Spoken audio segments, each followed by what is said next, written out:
Überall wird von künstlicher Intelligenz geredet. Aber hat das nicht auch Risiken, die das mit sich bringt? Angreifer nutzen nämlich künstliche Intelligenz, um an deine Daten oder an dein Geld heranzukommen. Sie versuchen, dich mit imitierten Stimmen zu manipulieren. Das nennt man Social Engineering. Wir zeigen dir heute in diesem Video, wie du dich schützen kannst. Herzlich willkommen bei TechTip. Wir machen dich digital sattelfest, ganz ohne Handykurs. Und heute geht es um deine Sicherheit im digitalen Raum und wie du dich schützen kannst.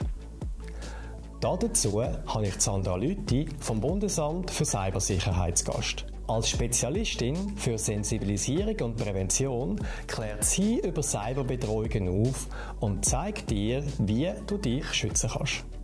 Herzlich willkommen, Sandra. Schön, bist du heute da. Hallo Ralf, ich freue mich, dass ich heute wieder da bin. Ich war ja schon letztes Jahr hier und habe mit dir über Social Engineering geredet. Bei 98% der Delikte, die über das Internet passieren, spielt Social Engineering eine Rolle. Social Engineering ist die zwischenmenschliche Beeinflussung von einer Person mit dem Ziel, gewisse Verhaltensweisen hervorzurufen. Das kann sein, eine Zahlung auszulösen, vertrauliche Informationen preiszugeben oder auch Finanzmittel freizugeben. Aufgrund von der Relevanz im Zusammenhang mit Cyberangriffen haben wir uns entschieden, das Thema Social Engineering 2024 noch einmal als Kampagnenthema aufzunehmen. Zudem ist der Trend der Nutzung von künstlicher Intelligenz, oder kurz auch KI, im Zusammenhang mit Social Engineering Angriffen ein Trend und wir haben uns entschieden, hier einen Fokus zu legen. Das ist spannend. Wie wird dann KI im Social Engineering eingesetzt? Du kannst beispielsweise im Internet frei verfügbar Programme herunterladen, für Stimmen zu imitieren. Mit ihrer imitierten Stimme können Angreifer eine Zielperson anrufen und sich noch einfacher für jemanden ausgeben, den sie natürlich nicht sind.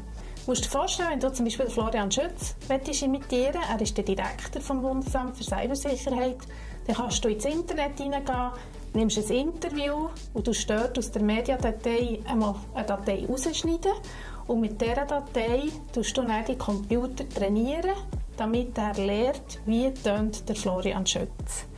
Das kann auf einem guten Computer ein paar Stunden gehen, wenn aber jemand sogar sehr trainiert ist, also ein geübter Angreifer, dann kann das in wenigen Minuten unter Umständen auch schon machen.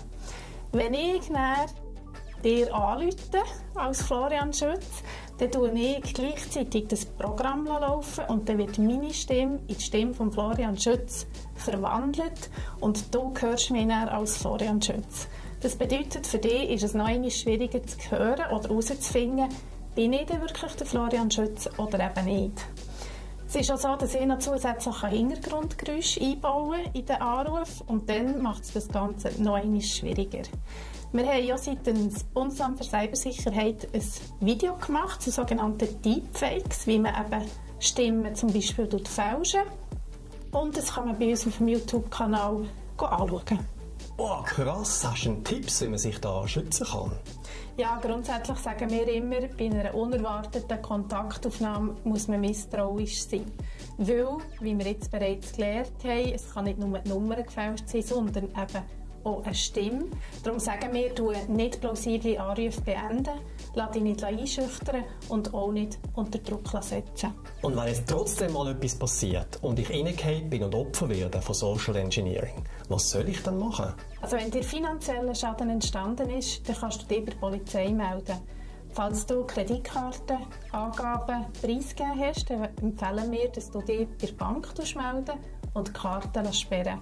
Und falls du den Verdacht hast, dass du Opfer von Social Engineering bist worden, dann kannst du dich beim Bundesamt für Cybersicherheit melden. Wir haben auf unserer Webseite ein Meldeformular.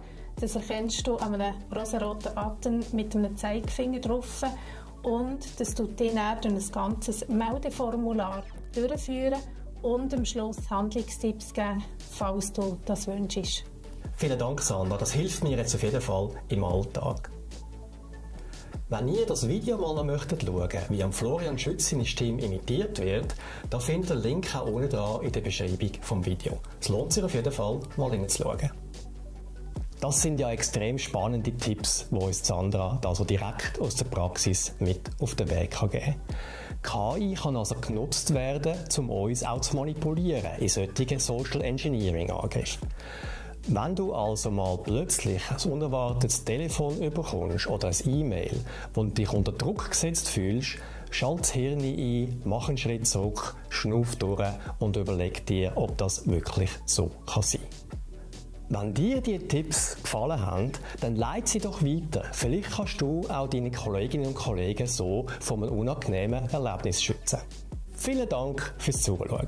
Und vergiss nicht, wir machen dich digital sattelfest, ganz ohne Handykurs.